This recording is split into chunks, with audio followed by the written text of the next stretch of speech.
confesaos vuestras ofensas unos a otros y orad unos por otros para que seáis sanados. La oración eficaz del justo puede mucho. Sabe, mis amados, esta es la segunda prédica, enseñanza sobre los principios básicos del ministerio de liberación. ¿Por qué estamos tocando estos principios básicos? Porque entendemos que el ministerio de liberación, hemos hablado en la primera ministración, no se trata simplemente de un ministerio de saca, fuera, quiebra, sino se trata de hacer con que las cosas donde el enemigo tenía derecho legal se destruyan, para que el espíritu maligno no pueda volver a habitar nuestra vida. En otras palabras, es cerrarle las puertas al diablo, a los espíritus malignos, pero también perfeccionar nuestra vida en santidad, porque tenemos un llamado para ser santos. Y es necesario entonces que todos los creyentes sepamos de que no se puede ser creyente sin ser acompañado. Necesitamos abrir nuestro corazón, porque si no abrimos nuestro corazón a una persona, usted puede tratar las cosas directamente con Dios, pero la gran verdad es que el perdón viene cuando usted se arrepiente y habla con Dios. Pero la sanidad, solo viene la sanidad cuando usted confiesa sus problemas, sus pecados a otras personas, para que oren y haya una sanidad. Eso es lo que dice Santiago 5. Confesaos vuestras ofensas unos a otros y orad unos por otros. ¿Para qué? Para que seáis sanados. La oración eficaz del justo puede mucho. Entonces, ¿cómo se da la confesión? Es necesario entonces entender que usted necesita primero consagrar su vida al Señor y después necesita someterse a una ministración, a una entrevista, donde usted necesita hacer una historia personal y familiar, las cosas hereditarias que han pasado en su vida. ¿Por qué? Porque usted como liberador necesita conocer la historia personal, familiar, inclusive territorial, dónde nació la persona, dónde creció, dónde estudió, y también la historia de las heridas, de los traumas, de los pecados repetitivos y muchos valores invertidos que pueden expresar el principado local, que pueden expresar el dominio que tiene el espíritu maligno sobre su vida. Las alianzas quebradas, las profecías y legados demoníacos son una interferencia directa en nuestra vida. Muchos de nosotros hemos recibido profecías de maldición. Yo cuento y relato una historia de una hermana que vivió una experiencia tenebrosa. Ella era una persona muy rebelde y su madre no tenía la sabiduría de Dios, y en cierto momento le dijo: me las vas a pagar todas las que me haces, me las vas a pagar aumentadas. Te vas a casar con un hombre que va a ser el propio Satanás, igual a Satanás. Te maldigo en el nombre de Satanás. Bueno, eso fue fuerte para la vida de la persona porque quedó aturdida. Bueno, pero pensó, son las palabras de mi madre. Pasó un tiempo, ella se enamoró de un guapo varón, solo que ese guapo varón era borracho. Y lo primero que hacía cuando se emborrachaba era celarla, tratarla, y entonces tenía manifestaciones muy severas y el propio diablo lo poseía y ella era maltratada con mucha frecuencia. Y él decía, entonces, soy Satanás y me tienes que aguantar ahora.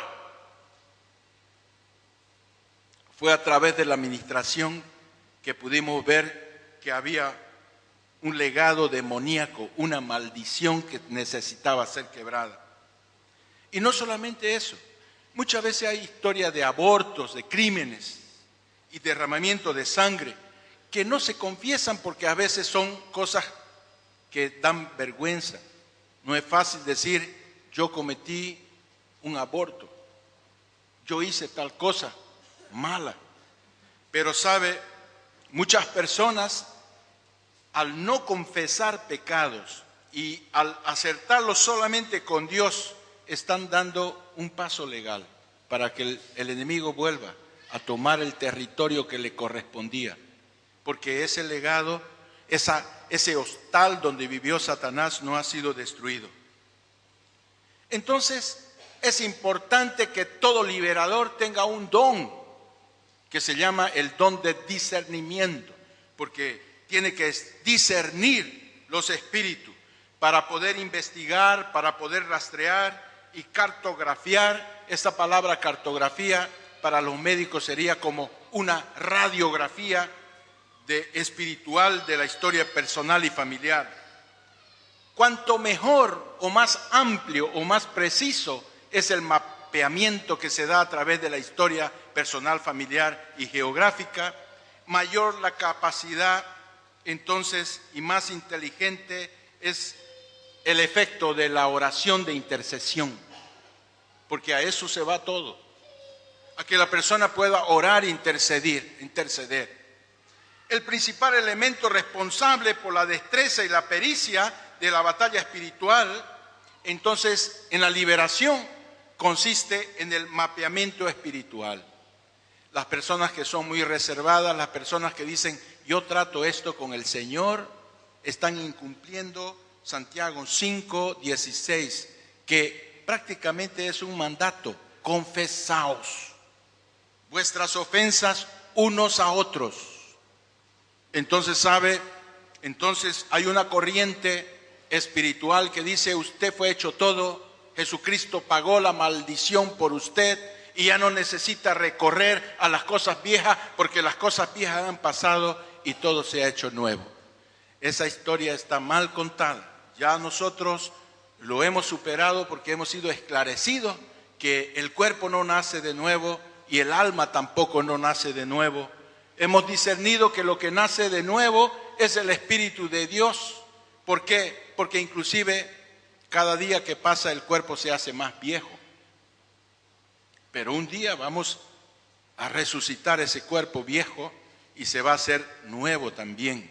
Pero es en un tiempo futuro, después de la resurrección, cuando las cosas materiales se vuelvan espirituales. Y entonces lo material se vuelva algo glorioso, eterno. Entonces, ¿sabe? Lo que está diciendo Santiago 5:16 es que este mapeamiento espiritual posibilita lo que Santiago denomina la oración eficaz del justo, la cual obra eficazmente, debido a que discierne con precisión las culpas y necesidades que tiene la persona. ¿Sabe, mis amados? Es muy importante que usted entienda que la persona que es utilizada en el ministerio de liberación, el éxito muchas veces está en ese mapeamiento espiritual que sigue estas 3 reglas básicas. Primero, la dependencia de Dios. La persona para ser liberada tiene que aprender a depender del Señor, tiene que ser del Señor. Usted no puede hacer un proceso de liberación a una persona incrédula que no tenga compromiso con el Señor, porque corre riesgo de que los demonios vuelvan 7 peores.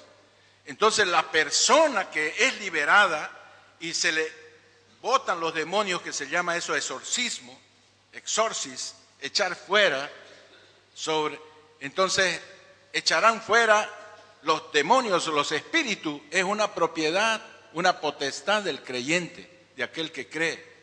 Pero eso no es solo. Usted tiene que, como dije en la primera administración, destruir la casa donde moraba el diablo. Y eso se da entonces a través de la dependencia de Dios, de la entrevista que usted va a hacer con la persona y la investigación. Muchas personas dicen, a mí no me gusta. ¿Por qué? ¿Quiénes son los pastores? ¿Quiénes son los líderes para que se metan en mi vida? Es un gran error. Lo que usted necesita es tener una persona de confianza, porque confesión es confesión. Y sabe, las cosas se manejan de forma privada. La persona tiene que saber que el liberador es un mediador utilizado por Dios a través del Espíritu Santo, porque en realidad quien da la mediación es Jesucristo. Es el único mediador entre Dios y los hombres. Entonces, mis amados, es importante entender un poco el oficio del sacerdote. El sacerdote en el Antiguo Testamento, principalmente en Levíticos, lo vemos con la responsabilidad de investigar, de diagnosticar. Cuando usted lee, puede leer en su casa, si usted quiere anotar, Levíticos 14 del versículo 1 al 32, va a ver usted lo que significa eso. Y hay situaciones específicas como la ley de la plaga, la ley de la lepra, del adulterio, la ley del homicidio, donde el sacerdote tenía una capacidad de verificar, de investigar, y el propio Nuevo Testamento lo muestra en un episodio especial relatado con los leprosos de Lucas 17, versículo 12.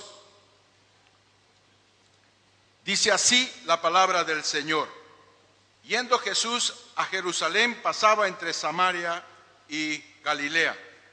Y al entrar en una aldea, le salieron al encuentro 10 hombres leprosos, los cuales se pararon de lejos y alzaron la voz diciendo: Jesús, Maestro, ten misericordia de nosotros. Cuando él los vio, les dijo: id, mostraos a los sacerdotes. Y aconteció que mientras iban, fueron limpiados. ¿Por qué le dijo Jesucristo: limpiaos y mostraos a los sacerdotes? Porque el sacerdote tenía esta misión investigativa, científica, si lo queremos decir. Entonces, a través de él era dado el diagnóstico de cura, de sanidad. ¿Sabe? El liberador, como intercesor que es, necesita ese perfil de un investigador espiritual. Tiene que escuchar a la persona, tiene que discernir sobre la persona y seguir las pistas verdaderas, leyendo acertadamente los síntomas que son presentes, haciendo preguntas correctas y principalmente oyendo al Espíritu Santo. No se olvide de la dependencia de Dios para traer a luz lo que está bajo jurisdicción del príncipe de las tinieblas. Entonces, la pregunta es: ¿hasta dónde mapear los síntomas hereditarios de maldición? Hay muchas personas que dicen y enseñan: Jesús se hizo maldición por nosotros, ¿por qué entonces nosotros pensamos en maldición? ¿Sabe? Una cosa es la santidad posesional, es decir, usted se bautiza, usted es santo. Pero la santificación es un proceso. De la misma manera también, la maldición, la quiebra de maldición se dio en la cruz del Calvario. Y yo les quiero decir, Jesús se hizo maldición no solamente por los salvos, aún por los pecadores. Él murió por todos los pecadores. Aún los que no son salvos están bajo la bendición de Jesús, pero ellos tienen que apropiarse de esa bendición. Así también, mis amados, la liberación involucra colisión frontal con espíritus malignos que se alojan en nuestro árbol genealógico. Dios, a través de la ley de la herencia, en el propio Decálogo, en los 10 mandamientos estableció un campo de mapeamiento delimitado a 3 o 4 generaciones que nos permiten diagnosticar síntomas latentes de maldiciones y sus respectivas causas. Hace algunos 2 días atrás, yo y mi esposa vimos a un sobrino que hacía mucho tiempo que no lo veíamos. Y yo recordé justamente, ya había preparado este estudio, y yo recordé una actuación del Espíritu de Dios, el Espíritu Santo, referente a este caso de este joven. Este joven sale a ser mi sobrino. Y la historia de él es la siguiente. Mi abuelo, él fue padre soltero, se casó con mi abuela y mi abuela murió de cáncer. Mi tía, que fue madre soltera, también fue madre soltera, se casó con un señor y ese señor, mi tío político, murió de cáncer. Mi prima, la hija de la señora, mi tía, también es madre soltera, se casó con un hombre y murió de cáncer. Cuando yo me di cuenta y estaba estudiando sobre eso, discerní que podría este joven, mi sobrino, poder casarse, ser padre soltero y morir de cáncer, porque él venía sobre una maldición. Entonces yo intervine y con el poder del Espíritu Santo quebré esa maldición y entonces yo lo veo casado, no es padre soltero y está libre de la maldición, porque Jesús se hizo maldición por nosotros, ¿lo entiende? Pero usted tiene que apropiarse de lo que Jesús hizo. Entonces, mis amados, la palabra de Dios es clara y es una ley, y está escrito en Deuteronomio capítulo 5, versículo 9. No te inclinarás a ellas ni las servirás, porque yo soy Jehová tu Dios, fuerte, celoso, que visito la maldad de los padres sobre los hijos hasta la 3ª y 4ª generación de los que me aborrecen. ¿Hasta dónde debo confesar las iniquidades correspondientes a los síntomas presentados? ¿Sabe? La Biblia establece una esfera de mapeamiento de 3 a 4 generaciones, pero también establece una esfera de confesión que debe ser a las iniquidades que han sido historias de la familia, hasta 10 o 14 generaciones. Usted lee algunos versículos como en Deuteronomio 23, versículos 2 y 3. No entrará bastardo en la congregación de Jehová, ni hasta la 10ª generación no entrarán a la congregación de Jehová. No entrará amonita ni moabita en la congregación de Jehová, ni hasta la 10ª generación de ellos no entrarán en la congregación de Jehová para siempre. Y Mateos capítulo 1, versículo 17, dice así la palabra del Señor: de manera que todas las generaciones desde Abraham hasta David son 14, desde David hasta la deportación a Babilonia 14, y desde la deportación a Babilonia hasta Cristo 14. Entonces, entre David y Cristo está Babilonia. Después del reinado de David, ustedes conocen la historia del rey David. Él cayó en adulterio, cayó en el pecado de asesinato, cayó en el pecado de encubrimiento, y él sabe, por causa de eso hubo una devastación. Y entró un proceso de propagación de iniquidades que hasta sus descendientes permitieron la sodomía.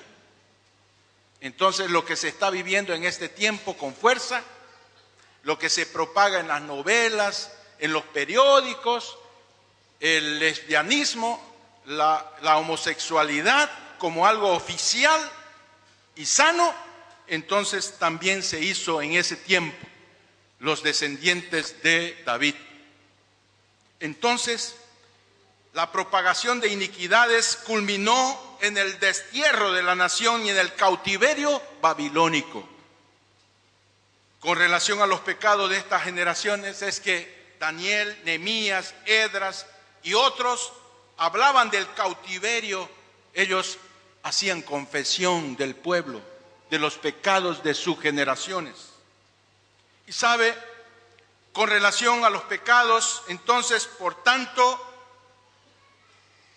aquello que fue mapeado hasta 4 generaciones puede ser confesado hasta 10 generaciones. Esta intercesión anula la autoridad demoníaca. Entonces es bueno que nosotros hablemos estas cosas con nuestros descendientes para que ellos oren y cierren definitivamente la puerta para que vengan miles generaciones de bendición. ¿Sabe? La intención de Dios es que a través de nosotros dejemos un legado de bendición a nuestros hijos. Esta intercesión anula entonces toda autoridad del enemigo. Mire usted lo que significa lo que estamos hablando, que la verdad que muchas veces no se practica mucho y debemos otra vez volver a practicar lo que es la oración profética.